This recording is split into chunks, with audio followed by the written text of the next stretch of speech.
What is up, everybody, and welcome back to the DK Garage. I'm Jeremy. And I'm Joe. Well, that was fun. Road course action. I don't know about you, but I thought that was much better of a race than I anticipated. I really didn't. I thought it was great. What was your initial thoughts on Road America? I thought it was fantastic. There was a lot to be said for the people, the fans that were there, the experience of it, the celebration of Independence Day happening at Road America. That was all factored into it. And it was a legitimately fun race to watch too. It was exciting, and I enjoyed every minute of it. I would love to see them come back and continue to come back to places like that. I think there's a lot to be said for the fans that enjoyed it. They all had a lot to say on social media, and it seemed to be a great event, and everybody seemed to really react well to it.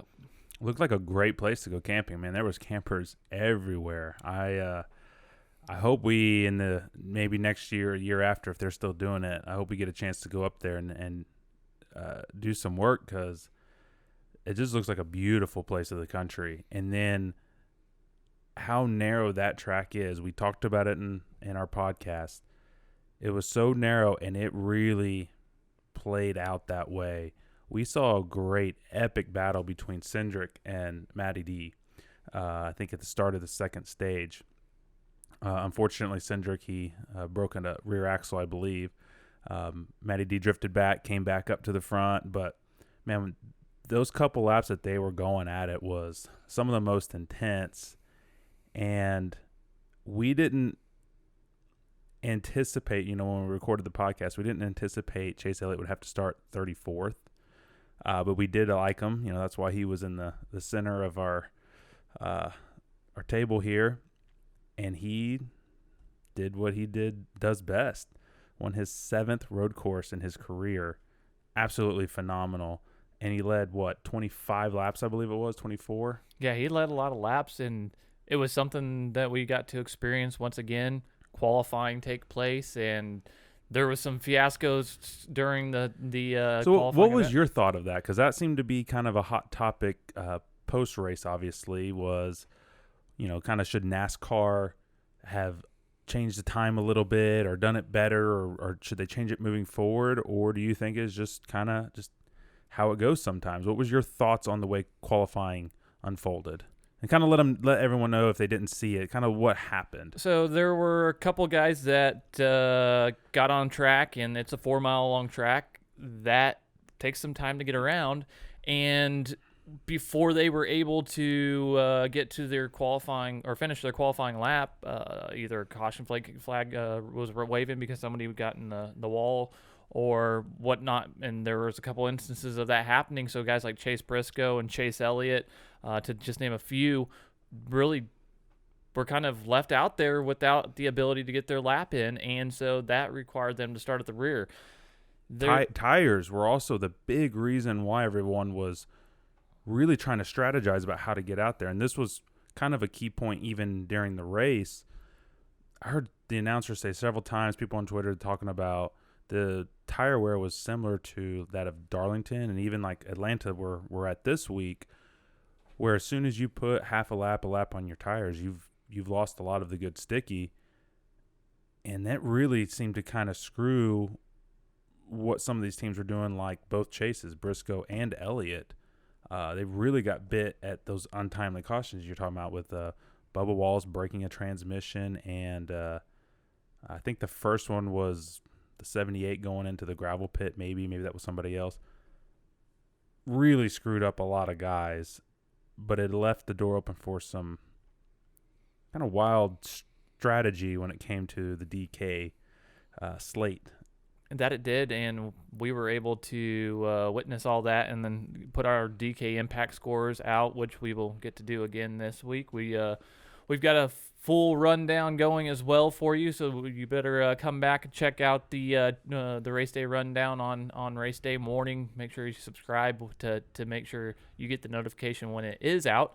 But yeah, there's a lot of stuff we've got to talk about centered around Atlanta.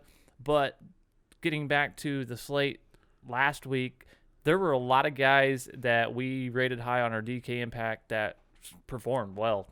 Obviously, Chase Elliott with that place differential starting 34th because of the scenario he was in was paramount to having in your lineup.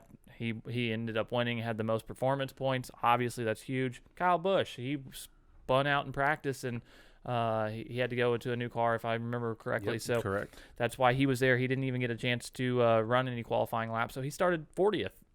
He was somebody that you had to have too. He was finished third.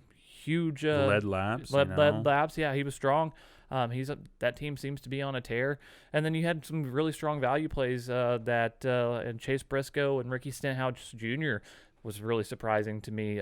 We talked about how we expected Briscoe to have a strong day, and he did. But the Stenhouse one kind of surprised me. He started 38th. He was in a scenario similar to the other guys we talked about, but I wasn't seeing the strong road course history, and he has been strong at points this season. I just didn't know if it would shine here, and he really proved to come out on top there. But he really did it late, though. He did, but that's strategy. Oh yeah, but I'm just saying, that he wasn't talked about much during the race, so I don't know if it was performance related, if it was strategy related, what happened.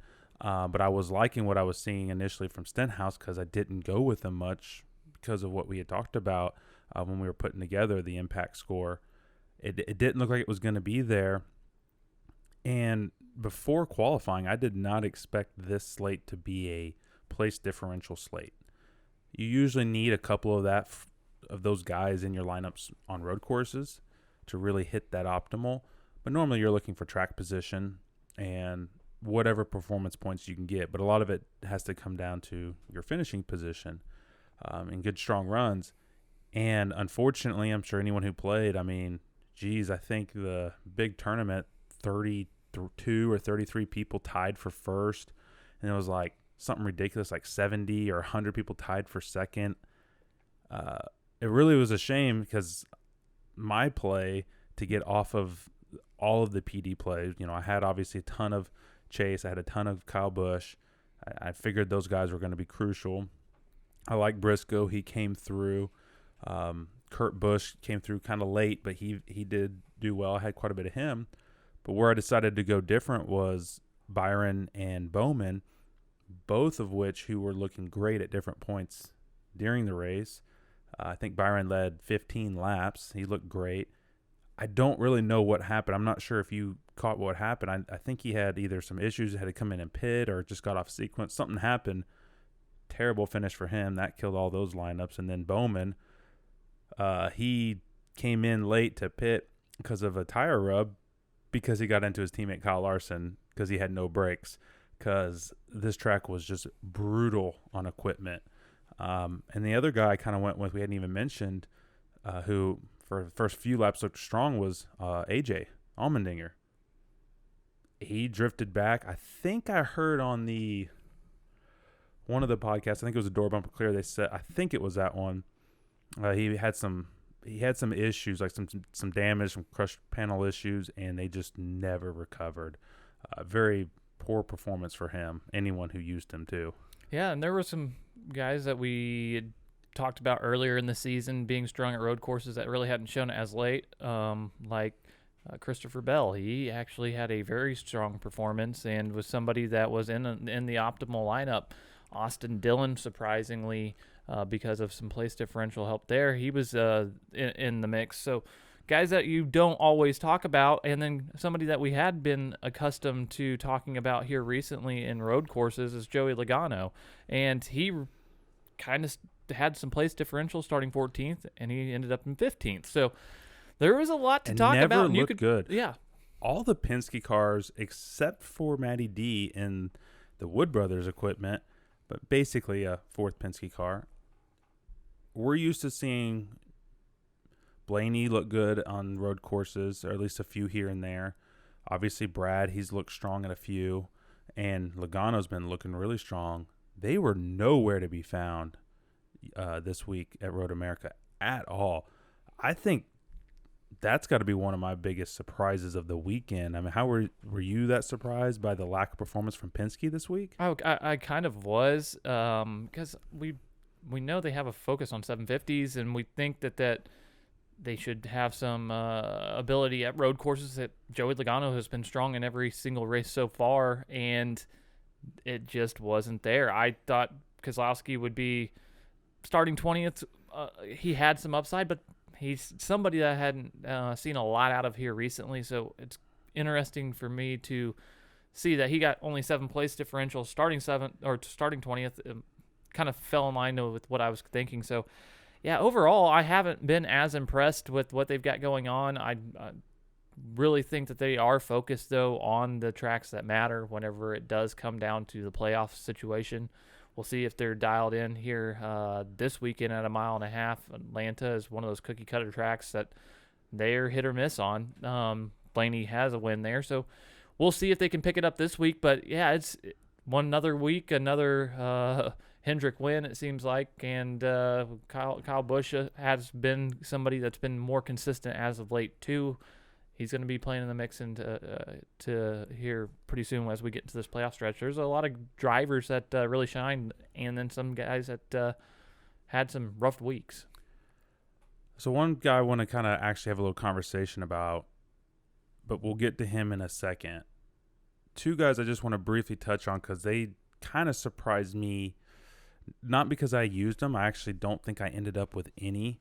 Maybe one lineup if the optimizer put him in there. I don't think I had any. Michael McDowell, I think you were fairly high on, and he's a solid road course racer. Ended up finishing 30th. He did kind of race his way up there a little bit. Not sure what happened to him. And then another guy was Kevin Harvick. If you look at his road course stats, I mean, they're not like, oh my God, he's a must play, but they're strong. They're kind of surprisingly strong. I didn't think at any point during this weekend of racing they just had at Road America, that 4 team never looked good. Practice, slow. Qualifying, slow. The race, slow. Maybe even slower than those other 2. Like, were you really surprised by that, or were you kind of expecting that? I mean, what do you kind of make of Harvick? It's been weird with Harvick. Because he was really starting to make some progress these last few weeks where I'm like, maybe they're just going to need that little bit. Maybe it comes this week at Atlanta. We'll get to that. But, man, at a place where I thought, okay, he's a veteran. This is a solid team. This is a great opportunity for them to make up some points. Never there. That's really what I was expecting, is for them to be in a scenario where they were making up points, just chipping away, because – that's something that this team continues to need is points. As we see, this is going to be a weird situation as we only have a handful of races left till the playoffs. Every point matters. You figure that he's a veteran at this type of racing circuit. He could find a way to get around the track and muster a good finish out of it. And it just seems like they never had the speed off the hauler, and they weren't able to dial it in at any point throughout the race, and it wasn't pretty, because getting negative place differential whenever you're starting 25th with the equipment that he is supposed to have there and has shown to have here recently at some of these other races, it was kind of concerning. I don't know what to think of it, because we've seen the ups and downs with that whole entire organization all year long. So the guy I want to talk to you about, at least a little bit, because I don't know how much we're going to talk about him for Atlanta. But this, to me, he's a championship contender, strong championship contender. Prior to Road America, on some of the different podcasts I was listening to throughout the week, just kind of gauging what people were kind of expecting. I mean, hey, we got to do our research, right? I mean, it was a new place for us, new place for everyone, so any extra insight is beneficial.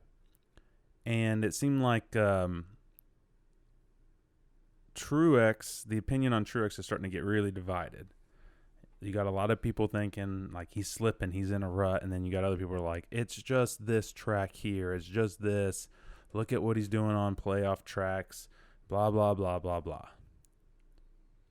I think we both expected going into Road America, he's legitimately the second or third best road course driver. I mean, you got to throw Larson in there because he was strong at Coda and he dominated Sonoma.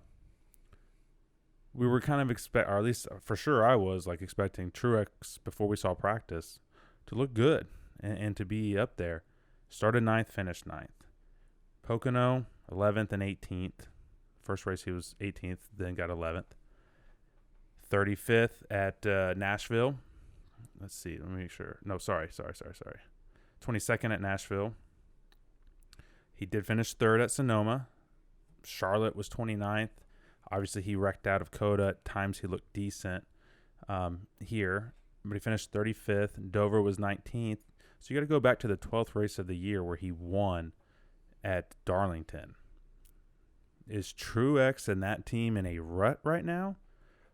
Or do you just think they kind of know that these stretch of races don't really matter for the big picture? Where's your perception on that 19 team? Yeah, there's a lot of angles that you could come at, and I think I've said it consistently through the weeks in our podcast that this team is focused on the tracks that matter, and they're going to do what they need to try to be competitive. They have 3 wins. There's no need to panic.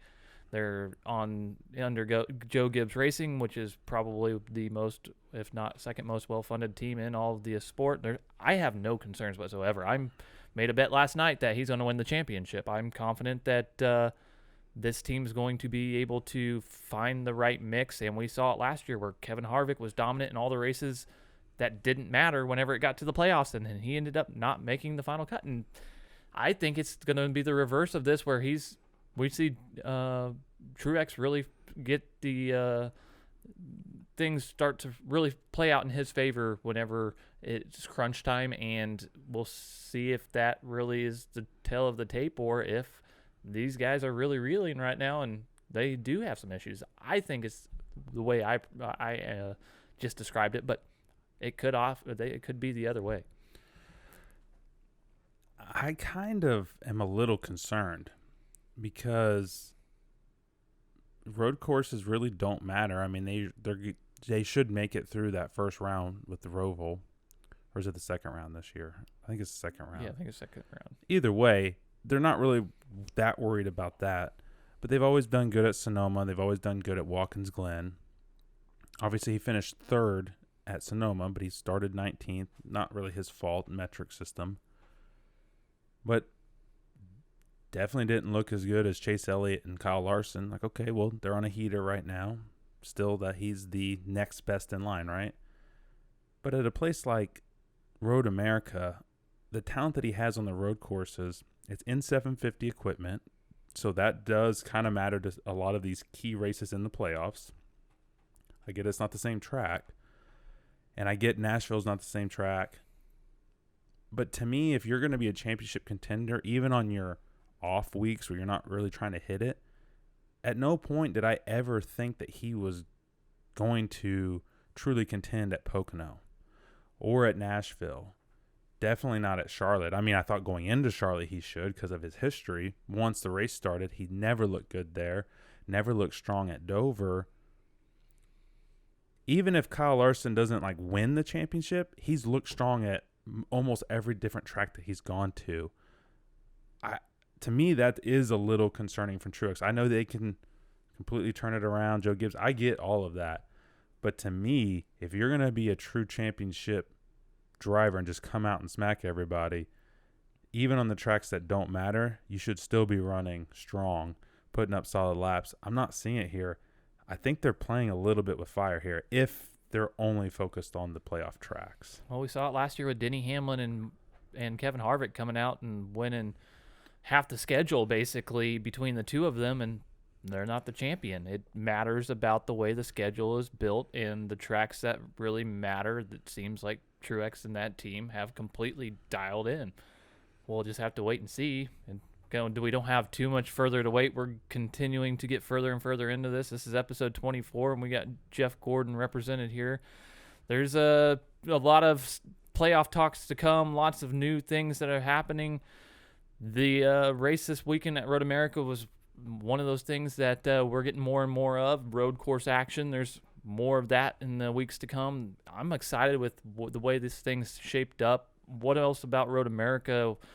Well, before we wrap this up, the thing that I think that's kind of concerning too is if he has a bad race at the race that they're supposed to go on, what does he have to fall back on? If he doesn't do good at these 550s, which he hasn't been that great at, if they're banking on getting in the playoffs, if they don't have the playoff points because they're not going out and dominating all these stages right now, they haven't won a race since Darlington.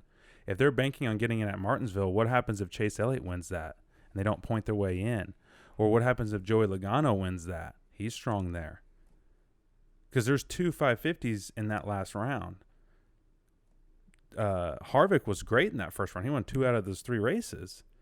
But he finished second at one of the mile and a halves, almost beat Logano, didn't quite do it, had the issue at Texas with the rain, and then, granted, Martinsville's never been his strongest track, but now his back's up against the wall, and in the last lap, he's trying to wreck Kyle Busch to get 1 point to point his way in. That's where I'm kind of coming from. I totally get being great at these tracks, but it's NASCAR. It's so easy to have one little tire rub, and now you got to pit. I mean, Bowman was, I think he was like 5th when he took Kyle Larson out, and he finished, 22nd? To me, that's the concern. It's not that they can't do it. It's you're really playing a dangerous game, whereas like Larson, they're not focused on anything. They're focused on all of them. Has a bad race in Texas in the last round. Okay. We got Kansas. We're good there. And Martinsville. You know what I'm saying? Like that's where I'm kind of coming from. It's definitely risky. Like I understand exactly where you're coming from. It's just I think the schedule, the way it's laid out, it is definitely, if you're not performing and you have to perform, we've seen the scenarios that you've laid out where it comes down to one position. It should be something that they should be trying to do it every week, but hey, every week is a different scenario, and we've seen him, whenever it matters, at the tracks that matter, be dominant this season. I'm just in that boat. Now, I think you got Truex at like 9-1 to win the championship, 8-1, 9-1, something like that. I do think those are great odds.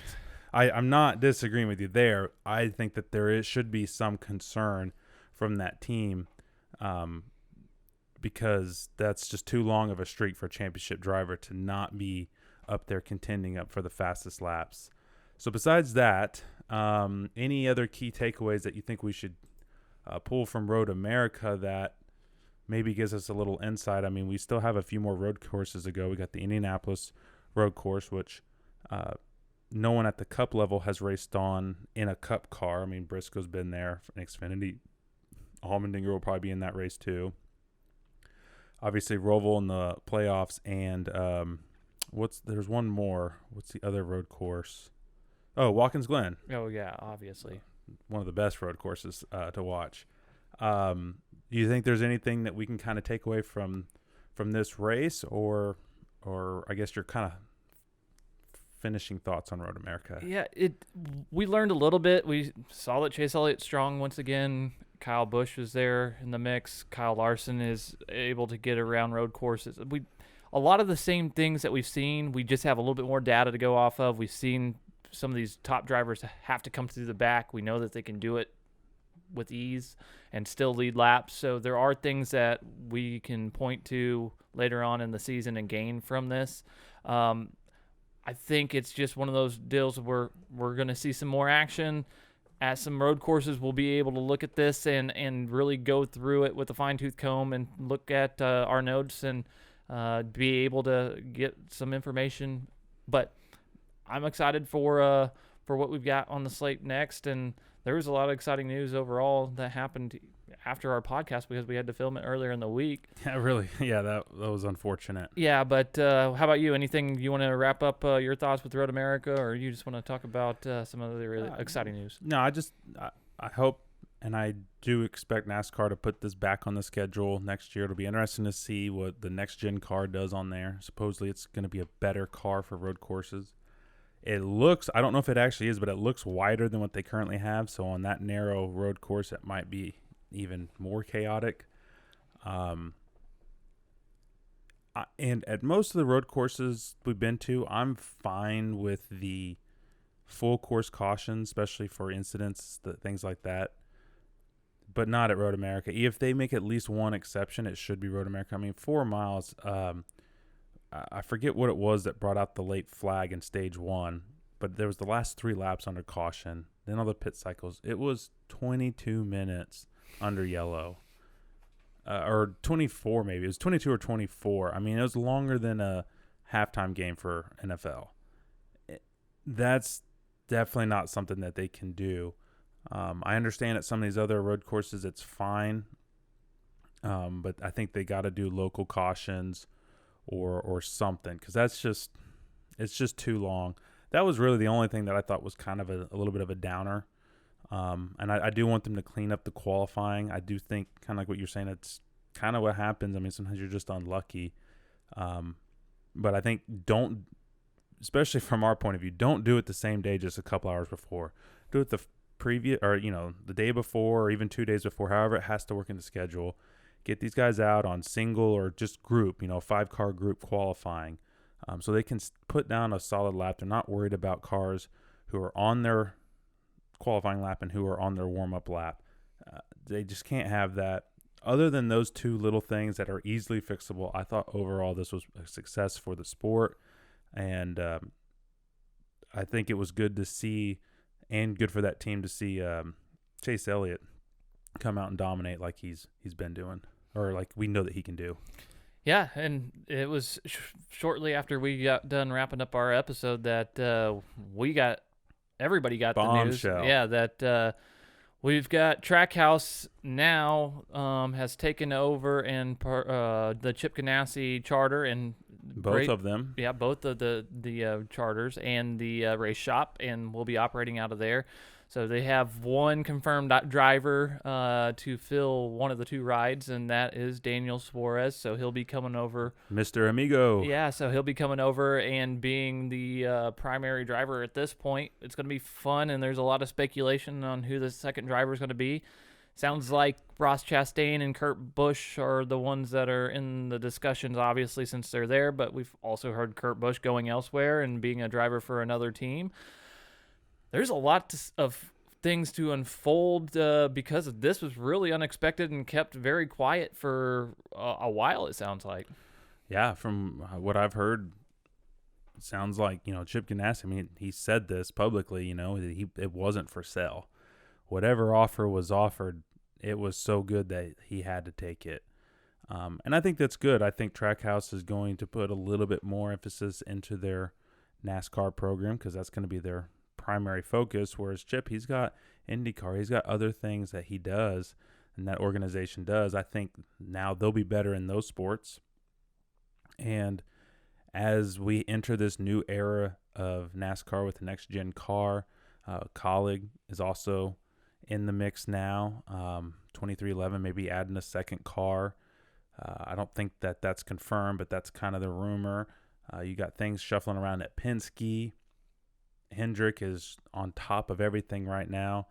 I think next year is shaping up to be a real good, interesting year. I don't think we're going to see as many of these back marker, unusable drivers from a DraftKings perspective as much. I think there's going to be more drivers well within play here, which that's great. It's going to make it more difficult because, hey, any given week, right? But I think that's great for the sport.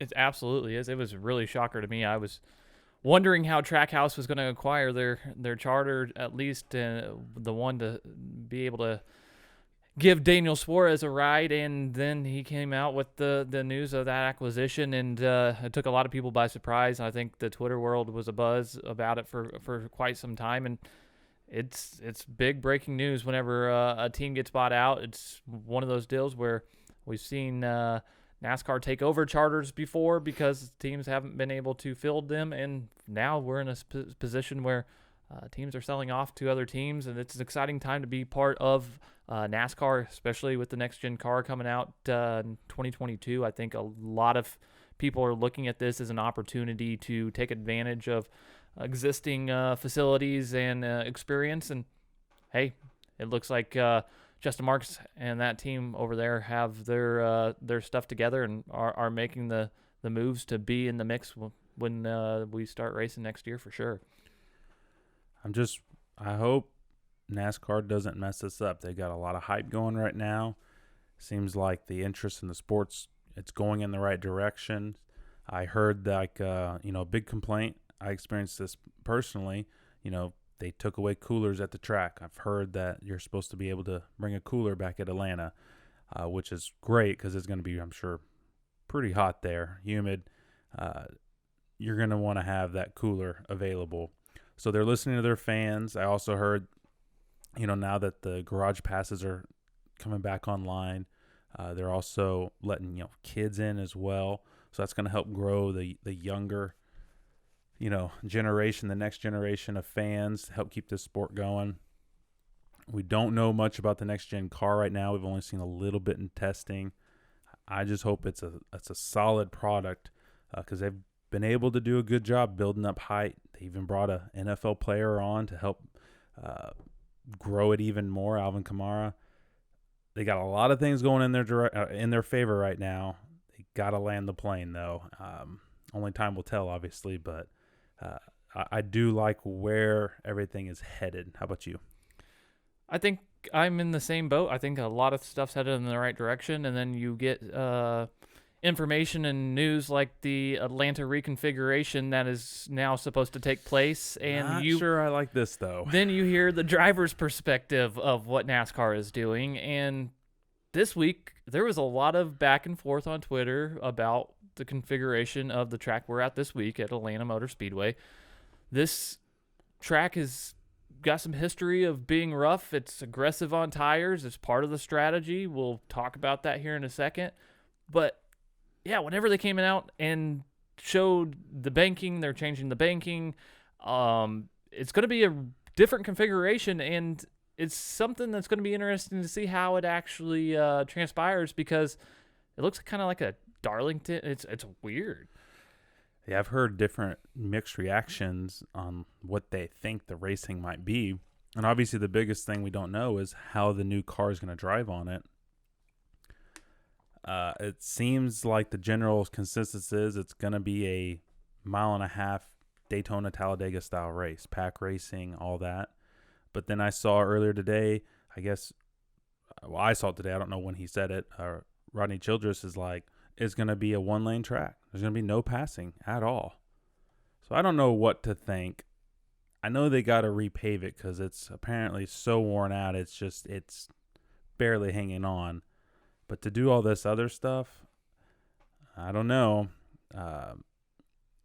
Texas doesn't seem to be as good. This same organization also did Kentucky, which don't go there anymore. And they also did Bristol, and one of the races are turning into a dirt race. I hope maybe, we're all wrong on what Atlanta may be, but right now it doesn't seem, at least especially from the driver's perspective, that this is a good thing for this track.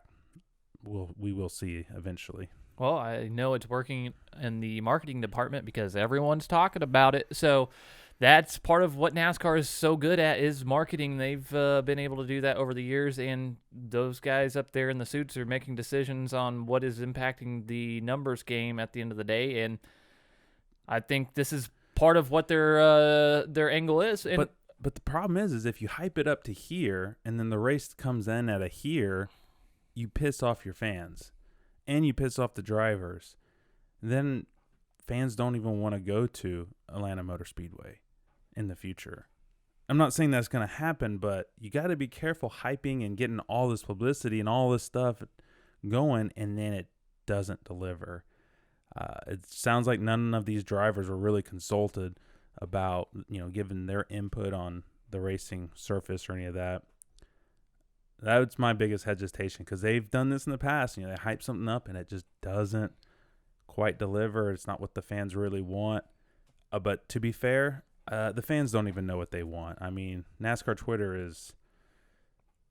it's something. Everyone's got an opinion.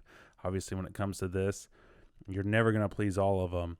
But I think they got to be careful with doing what they're doing because they already have eliminated a lot of 1.5 miles. So the 1.5 miles that you keep on the schedule, they need to be rock solid races to where it's you make it just enough where the fans want more, but not where it's 26 races of 1.5 miles. It's you got to find that balance. Obviously, we'll see when it comes to them actually reconfiguring it. Yeah, this is, to me, this is one of the few things in the NASCAR world as of late that I'm like, I don't know about this one. We'll just have to wait and find out. A lot of things to unfold over the rest of the season, and as we get into the next generation car, a lot of stuff to still unfold. But anything else you want to touch on before we get into the race? No, preview? we've been dragging this out long enough. We should probably get to Atlanta. Thankfully, this race will be a little shorter than the first time we were here earlier this year. It's only a 400-mile race. So there's only 260 laps. I think Larson led 267. So he won't lead as many laps as last time. That's not actually possible. But he still could lead 260. Mile and a half, like we've mentioned, 182 performance points. The stages in this race are 80, 80, and 100. And Larson did not win the last race. Ryan Blaney chased him down late. He got the win. It was really a great finish.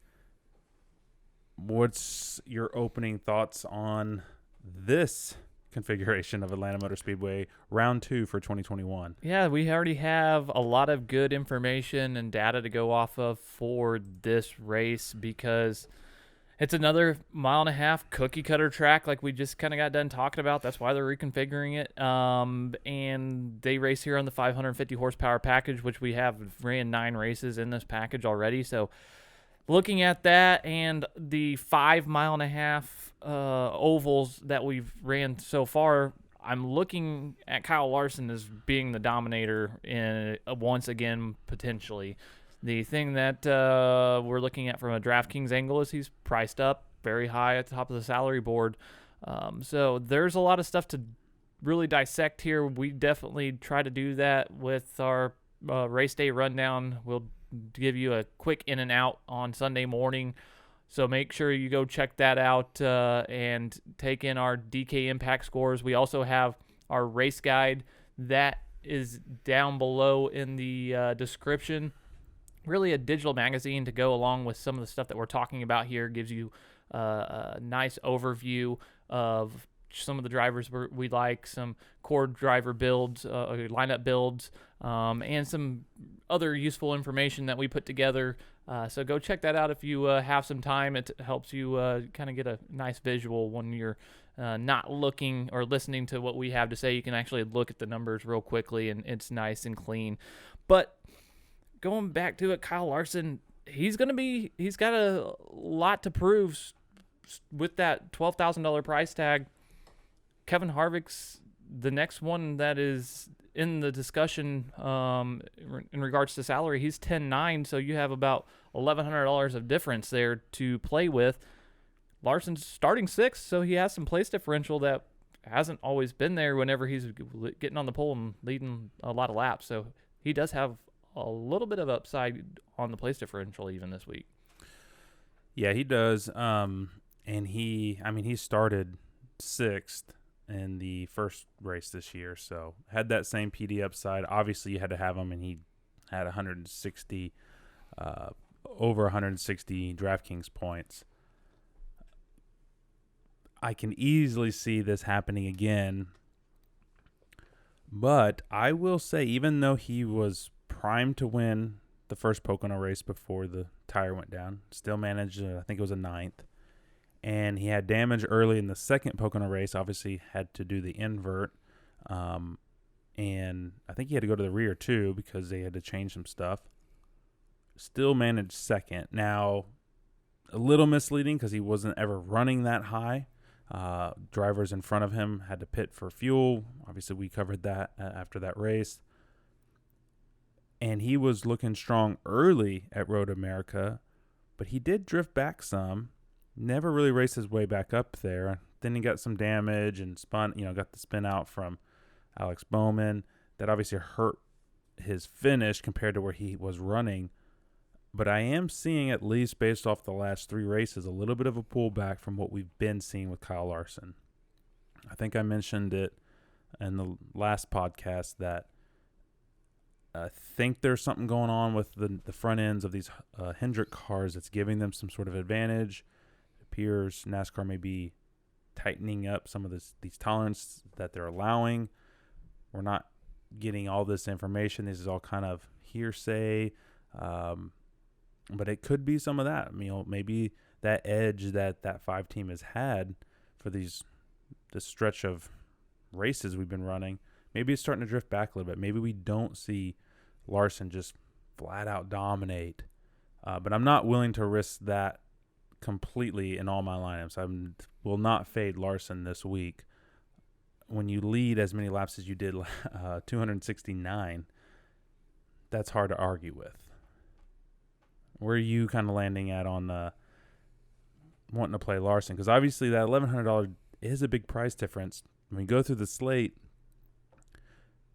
to me, there's not a lot of solid cheap guys. You throw Larson in, you're going down kind of low at least a couple times.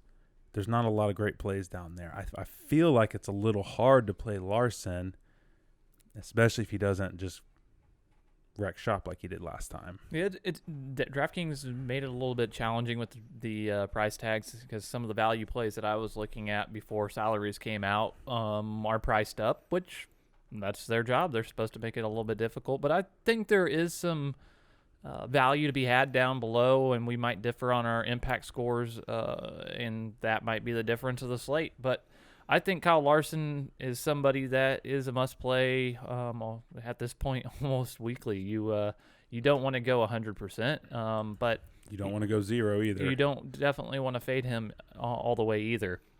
But looking at some of the place differential that's around and some of the guys that have the place differential, there are some pivots. It's just going to be very challenging with the way that the DraftKings price or the price of the slate has worked out. That middle tier is kind of challenging to find any value to really feel confident in my opinion. So there's a lot of ways you can construct lineups, in my opinion, this week.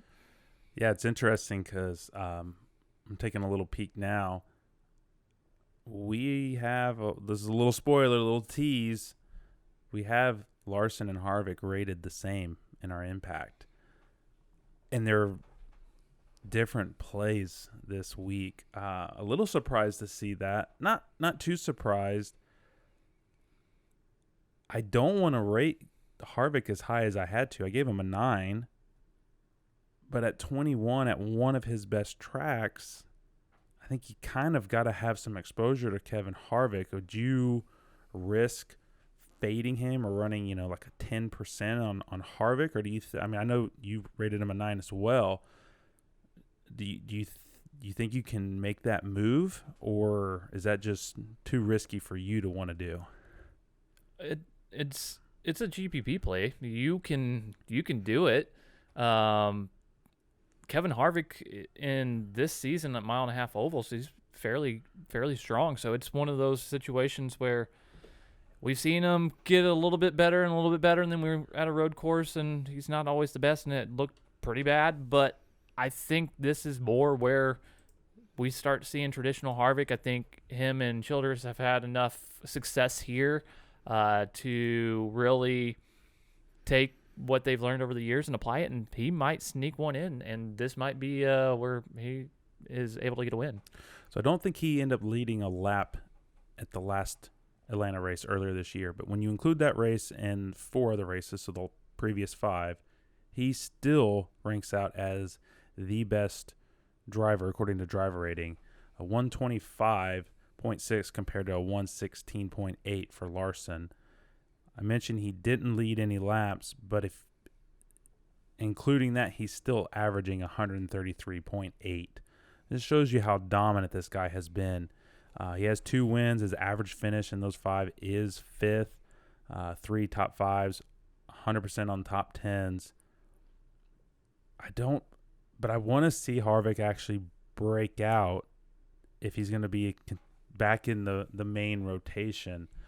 I don't like it when we're playing these guys completely based on track history, but recent performance kind of suggests otherwise. I feel like that's kind of been the theme these last few weeks. It's like you have to take in track history, but it doesn't seem to be as much of a factor as this season performance. Are you kind of seeing the same thing? Kind of, but even with seeing season performance on Harvick, I would imagine if there is a track for him to break through at, this is it. Because looking at the 1.5 ovals data this year, he has 2 top 5s, and if he's getting 2 top 5s out of the 5 races that we've been at, that's really good data to me to be able to say, hey, he is an alternate fade if you want to go that route, and he could sneak one in. I'm not saying it's guaranteed by any stretch of the imagination, but I do want to have some exposure to him. But in those same 5 races on 1.5 miles, he's the 9th rated driver according to driver rating, only a 93.4, which is obviously still solid compared to a lot of other drivers, but that doesn't seem very Harvick-esque from what we've seen the last few years. And the sign that I look to the most too is you just got done spitting all the facts about how he's had the average laps led and all that. He has 0 laps led in those 5 races. That's the concerning thing. But we can and only 8.2 average fastest laps. What we can look at though is the place differential, and if he is able to get up there and even lead his first laps of the season, that is added to the value that he already potentially has with that place differential. You're right. I mean, if he can hit his average finish at 9.4, you're looking at least about 10 points moving up. But his average PD in these races, obviously starting further up, is minus 5.2. I don't expect him to go back, but I didn't really expect him to go back as far as he did in the road course either. Different track, different animal, I get all that. And I really thought we were seeing a nice strong push from Stewart-Haas, but I feel like I'm kind of questioning them too. Briscoe looked good, but Amarola never looked really that great at the road course, and he's decent. We're still not really quite sure what to do with Custer, in my opinion. So I want to say this is a great week to play Harvick because you get him at his essentially one of his best tracks with all this PD. He's not the most expensive driver. But this season's numbers they look favorable, but they're not a knockout. And I don't know. It's going to be interesting to see. I'm really interested to see what the ownership comes in at. Over under 25% owned in the big tournament for Harvick. What do you think? I would probably say he is going to be right at that, if not maybe a little under. Really? See, I was kind of thinking maybe a tad over because people will see that nice PD and the salary relief from Larson. Well, you have Ryan Blaney right there next, and he was the winner here earlier in the year. Yep. Starting 15th, he has place differential, and I see them very, very similarly as plays that are pretty much interchangeable. And with the $400 discount, I think some people might go there. And with his recent success here at this track, people might look at that a little bit more. I think he's a fine play, and I think if you're not playing Harvick, you're probably playing Blaney, and that's kind of one of those deals where we'll find out how much ownership those guys garner, because there's a lot of folks or drivers below them that folks might look to as well. Yeah, I mean, really, aside from the race earlier this year, Blaney's numbers, and even including the race win, his numbers aren't that fantastic. They're not terrible, but they're not that fantastic these last 5 races. His average finish is 15.4.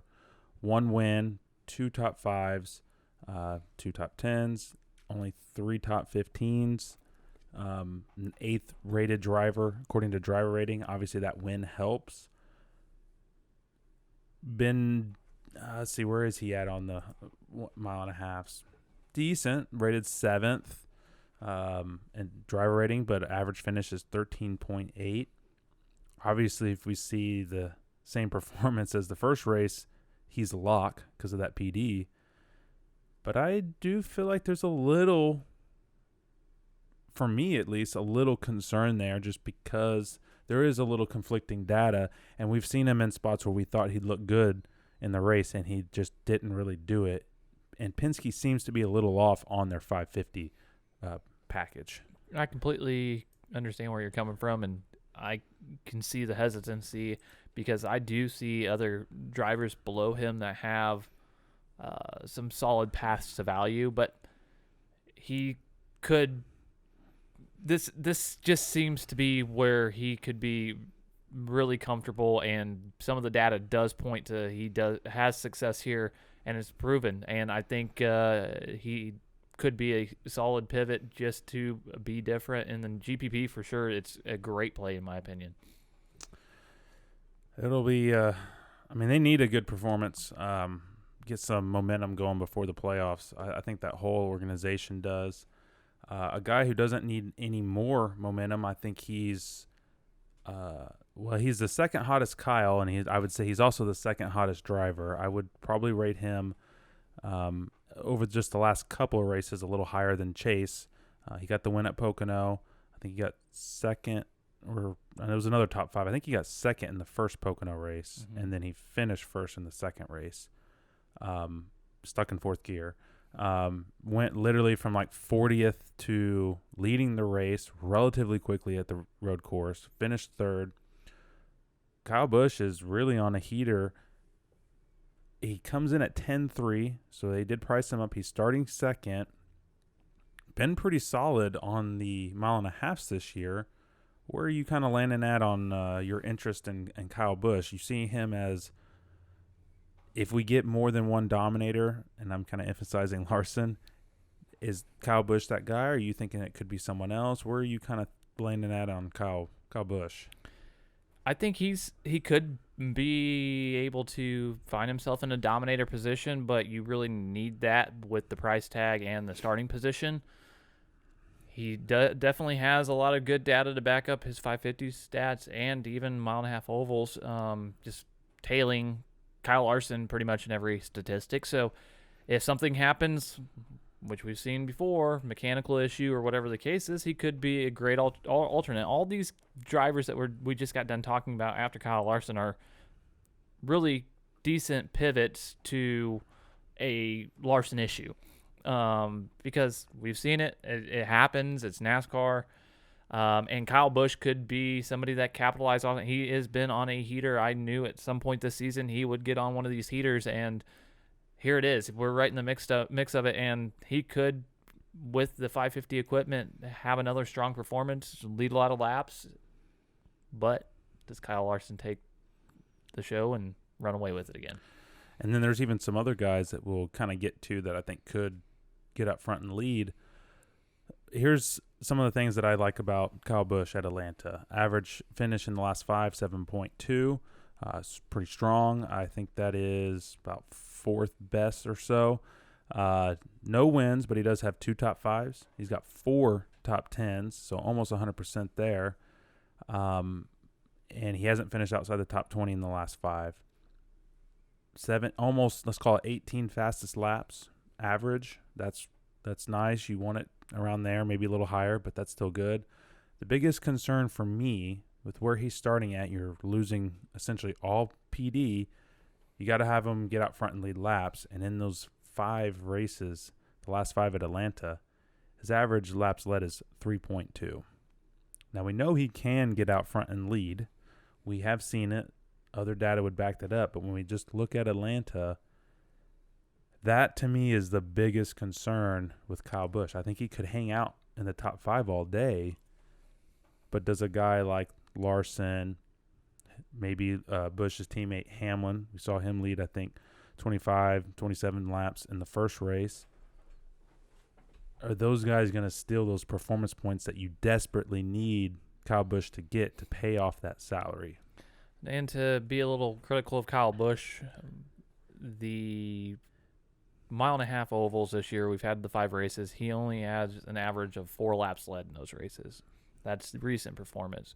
But he has the strongest average finish of anybody, including Kyle Larson, and he has the same amount of top 5s as Kyle Larson.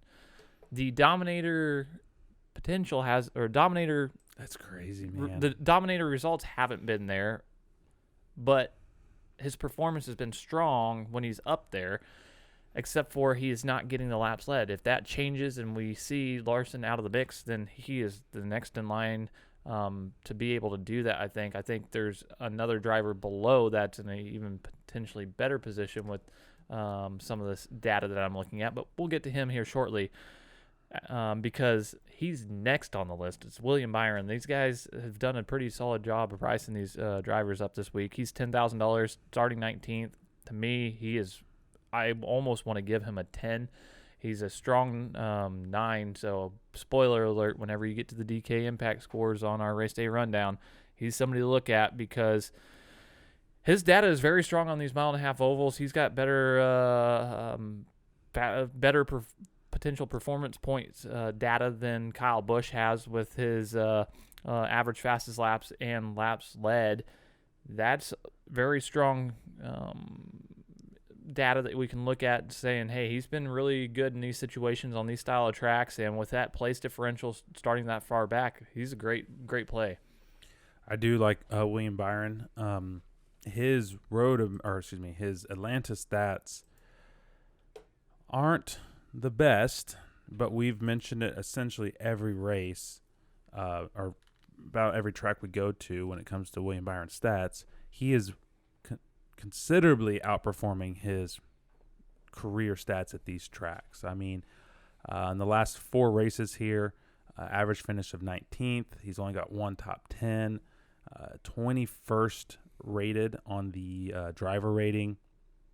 Not a lot to like there, but you're right. You go to like the 550 package. He's been, according to driver rating, he is the 3rd best driver behind both Kyle Larson, Kyle Busch. Average finish 8.1. He's got the win at Homestead, which is a high tire wear track.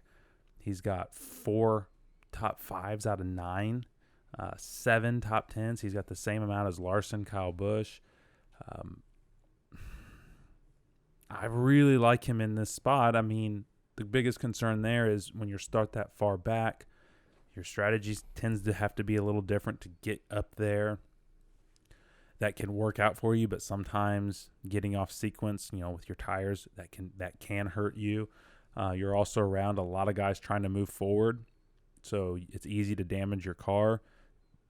That's where the concern with William Byron really comes in.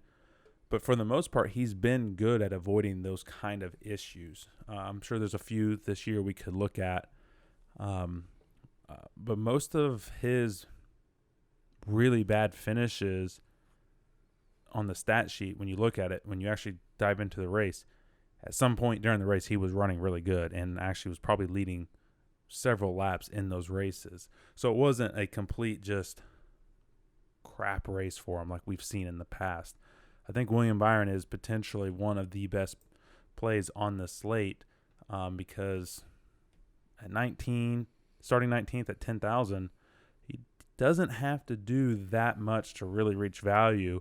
And if he does better than what we're expecting, which he can easily do, he's going to be in the optimal. Yeah, he's going to be a prime target for me this week. His teammate Chase Elliott, 9,800, is next, starting first. He's on the pole after getting his road course win at Road America. And that's his 7th career road course win, I believe. That's really strong for him. And that 3rd all-time on road courses behind the great Jeff Gordon and Tony Stewart. Fantastic. He might beat their record. He could be the all-time wins leader in road courses by the end of the year, which would be ridiculous. But regardless, we've got him on the pole this week. It's going to be something that I am not going to want to have as much exposure with him starting there with the looming speed of his teammate and some of the other drivers we just got done talking about right there. And he doesn't have the greatest results this year on this style of track and in this package. I'm not entirely sure how I'm going to play this slate yet. So I don't know exactly where I'm going to end up with Chase Elliott. I don't think I'm going to play it the way I've been playing. I think this week's going to be a little different on the contest I enter.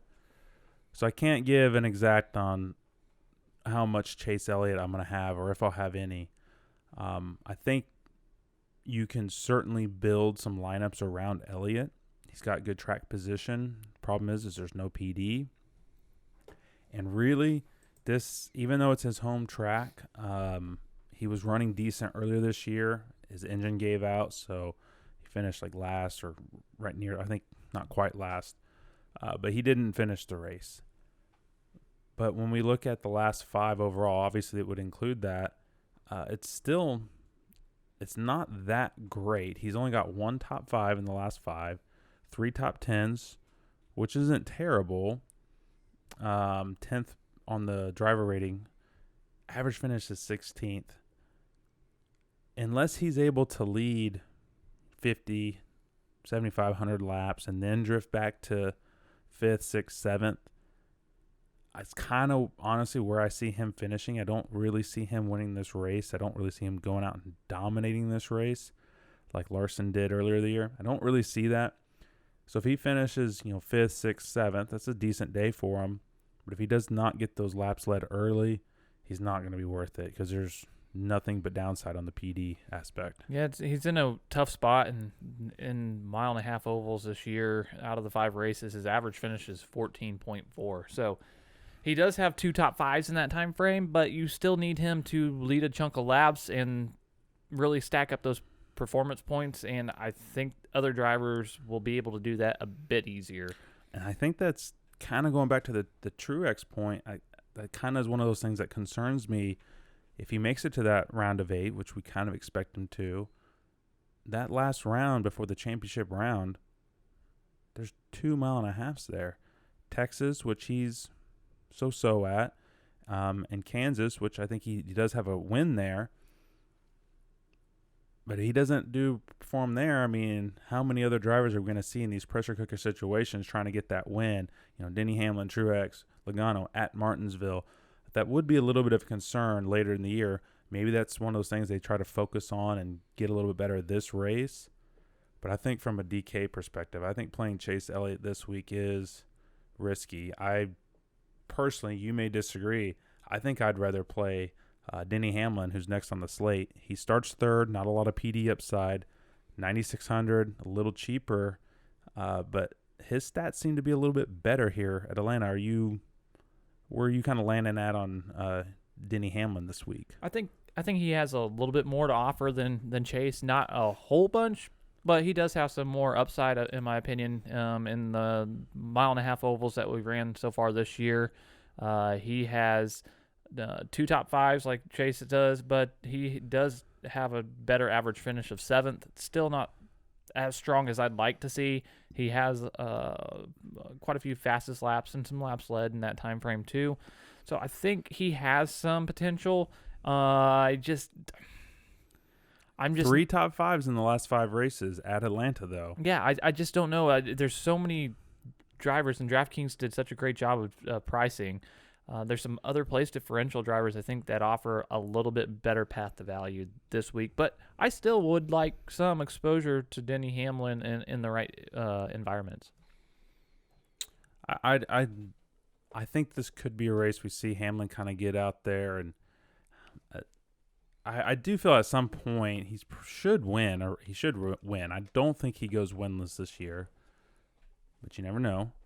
That would be something to go win 7 races in the next year, win none. I don't think we see that. I'm not sure he wins here, but I think he, in my opinion, of any of the other drivers we're going to talk about, I think he's on paper going into it at least in the top 5 of drivers I would expect to win this race going in. Kind of recent performance. I think he's on a little heater of top 5s. He did decent at Pocono. Obviously, he was so at the road course, but not the worst. I think he finished 5th, I think, at the road course, something like that. I think he's in a good spot, but the worst part about it is he's starting 3rd. Yeah, Alex Bowman, 9,400, starting 17th, offers place differential, and he's someone to really take a look at and is in a position with that place differential and some of the track history to be able to really find a way to reach value this week. I think he's real strong. I mean, he looked real good in the race earlier this year. Finished 3rd, I believe, was running 3rd to Larson and Blaney for a good part of the race. Was a bit surprising. I didn't quite expect that from him in that race. But he's been really doing good. He was looking good at Road America. I think Bowman is one of my favorite plays on this slate. I mean, 17th, 9,400.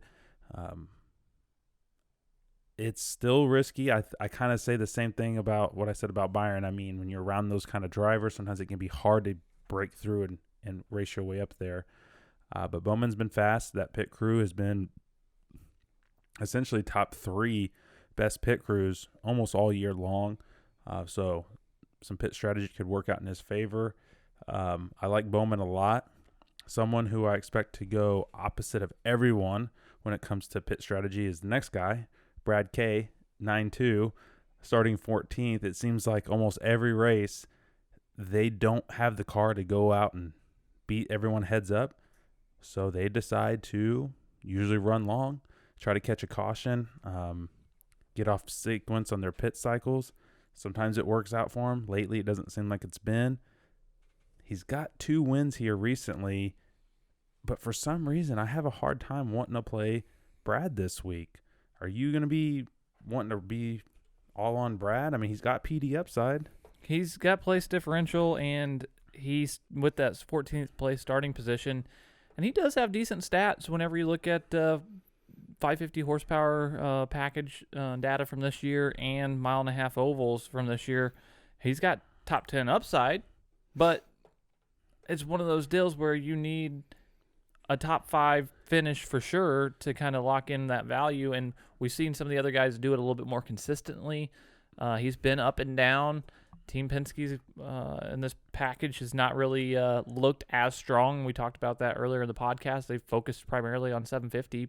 He does have a little bit better performance than some of his other teammates in this package. So there is some upside. It's just a little bit daunting for me to want to have much exposure. So we've already talked about him quite a bit. So I don't have much to say about him. Maybe you'll feel a little different. Martin Truex is next on the board, 9,000. He starts 5th.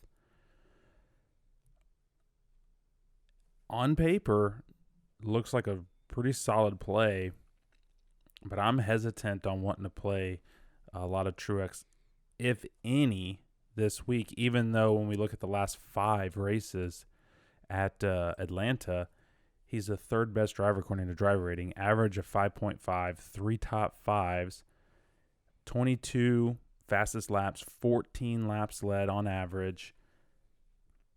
Again, looks great. Average PD 7.8.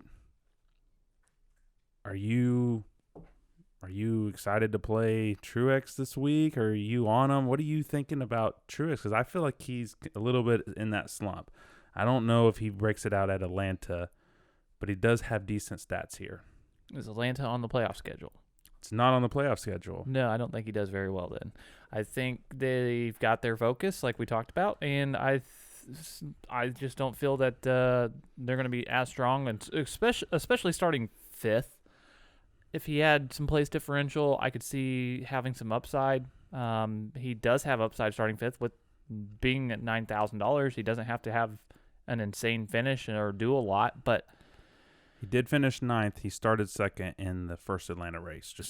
And in the 1.5 mile ovals this year, his average finish is basically 11th. He has only 1 top 5 in that time frame out of 5 races, and the 550 horsepower data overall, that is even worse with 15th average finish out of 9 races and only 1 top 5 in that situation or scenario as well. So I just don't see it happening this week, and he's somebody that I might have a little bit of exposure to in tournaments, but I don't really want very much.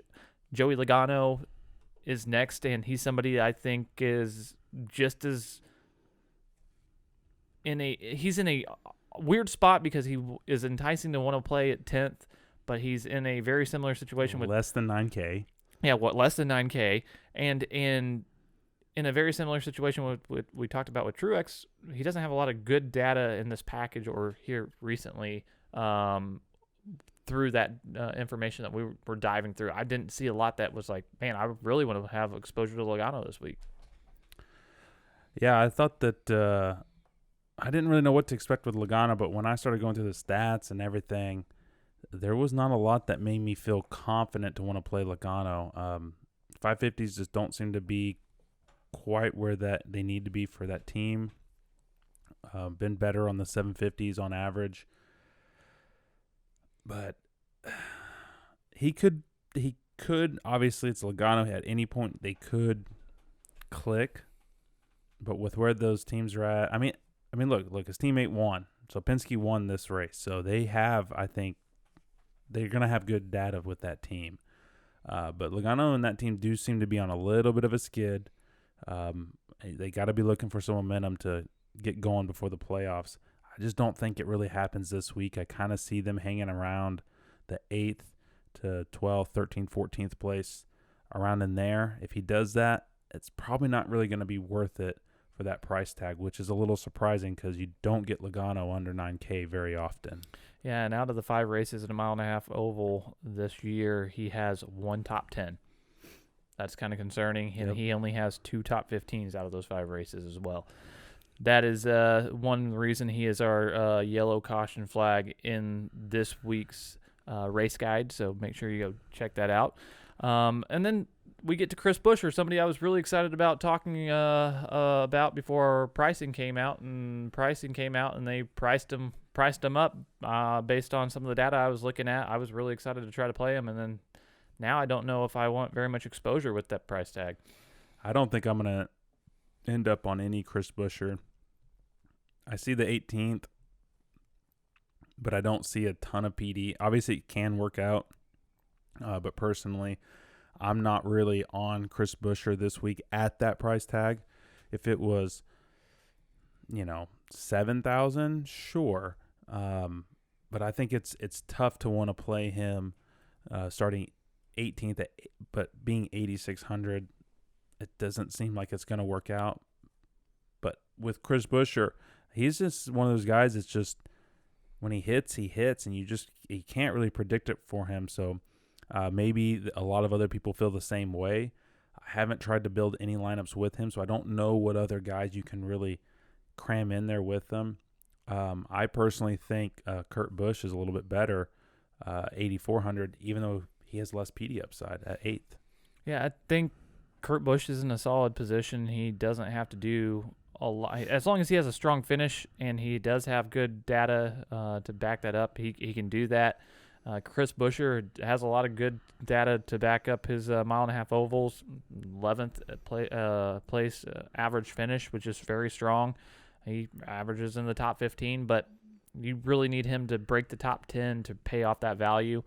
Kurt Busch, who's starting at 8th, he's somebody that had some luck here at Atlanta. He's tied with Kevin Harvick with the most wins here. Didn't know that. And we were high on him in the first Atlanta race.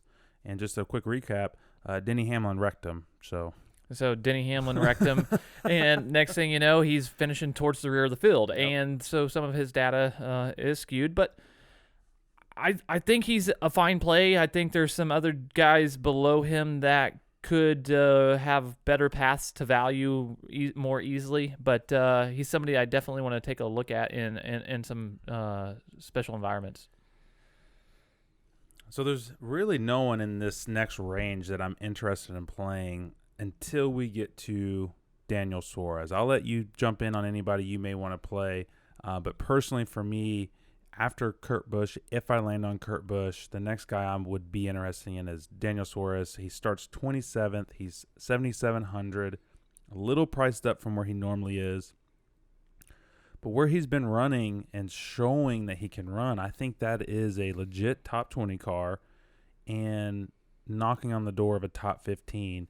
If he gets that, he's going to be over a 5x value. Besides Suarez, was there anyone else that you needed to touch on, or are you kind of on the same page with Suarez being the next best play on the slate? I think he's a very solid play and is somebody I'm really high on, but I think we can't overlook Austin Dillon and RCR in 550 equipment. I think Austin Dillon is somebody that has top 10 upside for sure, especially in this package. They've consistently finished in the top 10, and is somebody that starting 13th, if he gets that top 10 and has a couple fastest laps, he's almost there at 5X, so I want some exposure to him as well. So I think when we go down to Matty D at 75, starting 12th, I think he's playable. There's not a lot to say. He's decent on 550s. There's a little upside. I think he's a good, solid pivot. I think he'll be fairly low owned. But the main guy that we got to talk about next is a guy I was seeing a lot of people kind of talk about on Twitter. I know we were waiting for pricing to come out. We were going to do projections right afterwards. It just came out too late, so we didn't get to do it right afterwards. But you were all like, man, I can't wait to play Ryan Preece this week, blah, blah, blah. And then they priced him at $7,400. He's starting 34th. I truly don't have much interest in him because if he hits his average finish of Atlanta at 25, that's like 3.5x. That's not going to work out. Are you still high on Preece? Are you going to pass on him? What's your thoughts on that $7,400 price tag? It was way overkill. I was excited to play him until I saw that price tag. Then it's a lot harder to reach value priced up that high. I'm not going to want to play him near as much as maybe now his teammate that's priced a lot lower than him. I think he starts to find his way into the value. Ricky Stenhouse Jr. There's other players or other drivers I'd rather have more exposure to now that he's priced up so high. Yeah, to me, when we kind of go through our projections, these next guys, even though they're all in very different situations, they all grade out less than a 4X on our projections. That's Chastain, Reddick, Eric Jones, Cole Custer. I think you could potentially play him, especially Chastain. I mean, he's been outperforming himself. Reddick in situations has been good, but not been that impressive at Atlanta. Eric Jones, a little PD upside, but I don't see that being too much. But he's only 6,900, so that can help with some of these expensive guys. Cole Custer, I personally still don't really know what to do with him and that team. So personally, I'm kind of with you when it comes to the next playable guy. That's Ricky Stenhouse, 6,600, starting 16th.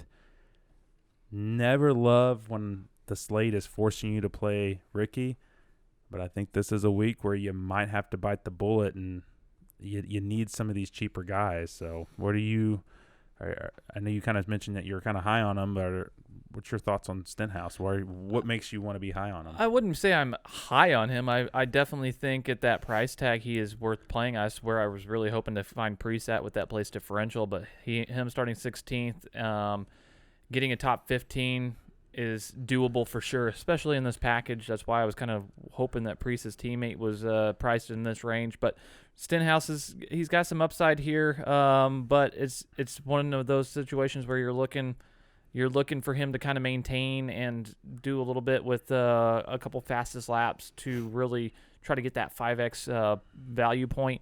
So it's achievable. I'm not super high on him by any stretch of the imagination, but I think he's playable.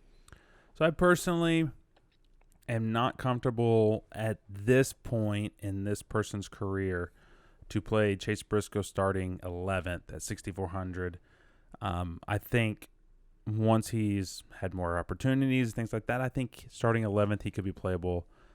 Even at 6,400, I think it's a risk. I think Bubba Wallace is a guy you can pivot to for a cheap option. We know that he's going to have some speed, but we've kind of documented some of his issues, his tendencies. But I think he's playable. But I wanted to ask you another little over-under. Ryan Newman, to me, appears, based on what I see in the numbers and what I'm seeing on Twitter, I think Ryan Newman has the potential to be the highest owned driver on the slate. Ownership in the big tournament, over 50%, Ryan Newman, over under. I think it's going to be probably over 50%, and You say over. So, recap, big tournament, both Chase Elliott and Kyle Busch were 65%, both of them, which was not that surprising, but a little surprising. Right. Do you think we see Newman at around that 65? I'm thinking, honestly, 61, 62%, because he's $6,100. Yeah, it's 29. It's really going to be interesting to see where he lands. I think there's solid value around him that you could go to be a little bit different. And you mentioned Bubba Wallace already. I think he and that team might be hitting strides with this 550 package. They could get a little bit better performance. We have to wait and see, but I think he's somebody starting 24th that has place differential. Looking at his 550 horsepower data, his average finish is almost 18th, and it's been improving. So that's a strong sign. But Michael McDowell right there is somebody I think that's in the same mix as Ryan Newman and has the 550 horsepower data to back it up. So I think I see where people would come from playing Ryan Newman, because Ryan Newman has fantastic stats on the 550 and 1.5 mile over ovals this year. It's one of his strong suits, and one of the reasons he's been strong over the years is because of these 1.5 mile cookie cutters. So definitely understand why he will be chalky. I think McDowell is playable this week. He's been kind of in that starting position where it's like, I feel like he's going to potentially finish where he starts, and that's not enough points to pay off the salary. But with McDowell starting 25th, I see some PD upside. He was, I believe, the highest or second highest last year when it came to average value. And that includes guys like Harvick and Hammond. Like, they were solid for DraftKings last year. I think they're in a similar position. Don't love it, but you got to take what you can get. I think someone, even though our rating is the same, I think someone maybe we slightly differ on is Corey LaJoie. I think he's a pretty solid play at 5,700 starting 26th. He had kind of put together a little string of top 20s there for a while. If he can do that, strong play. But I think after LaJoie, the only person I would be interested in, and this isn't even a strong interest, would be Alfredo at 5,500. He starts 32nd. He could be a 25th place car. If he does that, you're looking at a little less than 4.5 value. That's tough, but you're kind of starved for value down here because there's so many good guys that you need that are really expensive this week. Yeah, and if you're going to go dumpster diving and you need that bottom dollar driver, I think the bottom of the barrel this week is Anthony Alfredo. He does have decent stats in 550 equipment and 1.5 mile ovals for that equipment. It's not the greatest ride in the field by any stretch of the imagination. If you can get a 24th, 25th place finish, you're talking about 4.5x or so. I thought you told me this week that you were going 100% on Garrett Smithley, 5,300, 37th. I thought you were like, it's a lock. He's getting that first top 25. I thought that's what you were telling me. Was I wrong? Yeah, you're tripping, man. Okay. But yeah, there's not really any other driver below Anthony Alfredo that I would really want to mess with this week, even though we're starving for value with Kyle Larson at the top. There's other areas that you can find some solid value to maintain and have a strong week. Yeah, I would say the recommendation this week is pay close attention to see if anyone's going to the back. I think that can really change up how this slate plays. Like you said, they've kind of done some interesting things with the pricing. I personally, I'm not in love with it. I don't know. I feel like right now, my thought is to probably go a little lighter on this slate. That's me personally. Where others are hesitant, others see opportunity. So there's two ways that you can play it. But personally, I feel like this is tough. They made it challenging with the big gap between the first and second place price driver.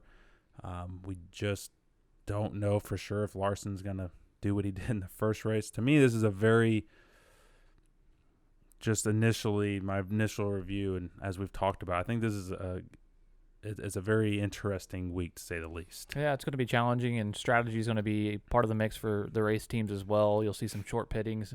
People might do some long pitting, and we'll find out who has the advantage at the end. I think we might see Larson come out again as the winner. Wouldn't be surprised, but we could see a mechanical issue or something along those lines, a tire go out, and you just never know. That's why I kind of like to play some pivots in GPP environments. I think this is a good week to do so. But we'll find out. I don't know if you've got anything else to add to what we've got to expect here at Atlanta, but go ahead and let me know. I mean, I really don't. I think it should be another fun race. It's going to be hot. It'll probably be a real slick racetrack after the first lap, with the way these things eat up the tires. We may see some more equipment issues because of the heat and things like that. I think it could be a little I don't expect it to play out exactly like the first race played out. I do think it'll be a little different. I think this is going to be a good week for some of these other teams to maybe make up some points. Pay attention to a lot of those guys right around the cut line. Guys like Kurt Busch, I mean, they don't have that wiggle room that other guys like Hamlin has. Hamlin's not locked in, but he's still right there in the points lead. Or is he out of it now? I think he's up by 2, right? I believe so. Yeah. Either way, he doesn't have that when he's not locked in, but he's so far up on the points, he will point his way in. Guys like Kurt Busch, some of these other guys, they don't have that option, so they're going to need these consistent runs. So I think you are going to see a lot of different strategies this week from the NASCAR side, because you got guys trying to get the regular season championship. You got guys trying to stack up playoff points because we're going to hear Rick Allen say it 1,000 times between now and the championship.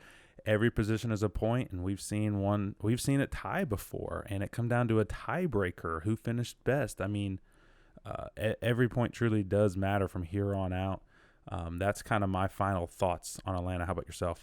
Yeah, I think we've got a lot to really witness this week. I think it's going to really be fun to watch, and ultimately I'm excited to get the show on the road.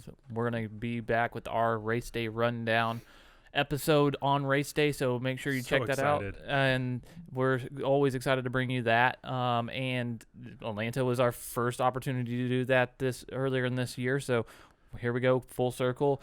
We really do appreciate all of you out there that have watched and subscribed and became members of our Patreon and continue to follow us on Twitter. We really, really do truly appreciate that. We really love the constant engagement that we get over on Twitter, seeing winning lineups and everything weekly. It's been fun. We have our weekly contest on DraftKings, so if you're interested in getting in the mix, drop your DraftKings tag below in the comments. We'll send you an invite, and you'll be on the friends list, so you'll be in the mix every week. We put that contest on. It's a lot of fun to compete against everybody. That's been continuing to grow. Our Patreon is been continuing to grow as well. Those that of you that are supporting us through that, we really truly appreciate that. That's how we are able to upgrade our equipment and bring you more relative content, and we can thank you enough for that. So if you want to see when we put out a new video, make sure you hit that subscribe button. That helps us out as well. All of the other content that we have is in the description below, including our race guide and race garage thoughts, a lot of different other content that we do provide to you on a weekly basis. But I don't have really anything more to add. I'm excited to get this thing rolling. But for the DK Garage, I'm Joe, and that's Jeremy, and we'll see you next time.